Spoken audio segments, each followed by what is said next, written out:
келишпей дарбазачы менен дээрлик 1-1 чыгууда ийгиликсиз ойун алып барган болду. Принц Коблактын дарбазадан сүрүлүп чыкканы Галант командасын сактап турат. Дагы бир чыгарып берүү аткарылган. Баш бут менен көтөрүп берүү аткарылды. Баш менен сокку дарбазага жолдонгон жок. Өнөктөштөргө таштап берүү болду окшойт. Антон Федюнинден сокку жолдонууда. Борис Васильчанов.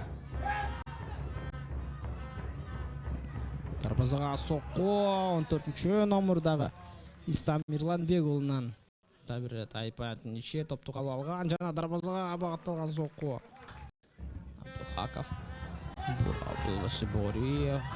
Абдулбори Васильчанов. Кийинки сокку дарбазага жана гол. Абдулбори Васильчанов топту сактап кала албады. Кийинки сокку жолдоо мүмкүнчүлүгү 22-чи Мархожаевтан өткөн. Каримовдон көтөрүп берүүсү экинчи кабат менен баш менен жолдонгон сокку Абдулхаков. Анык. Абдукаимовдон көтөрүп берүү баш менен сокку. Онго дарбазага сокку, кийинки соккуну аткарууда.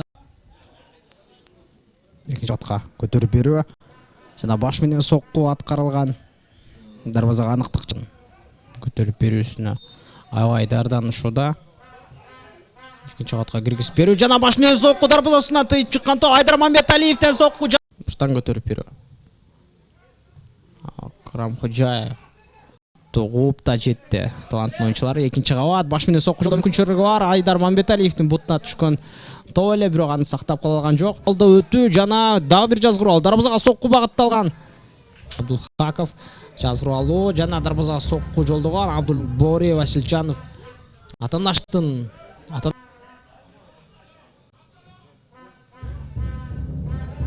içinde sokku Askı Burç jana Принц Кобла.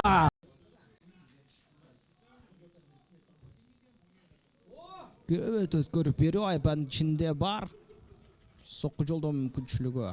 Талчылыкка жол берүүдө Нурсултан Токтоналиев атандаштан топталган жана чабуулга кирип айпанын ичи мыкты калтырып берүү жана дарбазага сокку тилекке каршы. Бек уулунан сокку Принц Коблактын колуна. Касымов топ менен оңго Жолдашев. Мыкты өткөрүп берүү Элнурбек Токтоналиевден сокку узатылган. Элнурбек тургун экинчи катка көтөрүп берилген пас.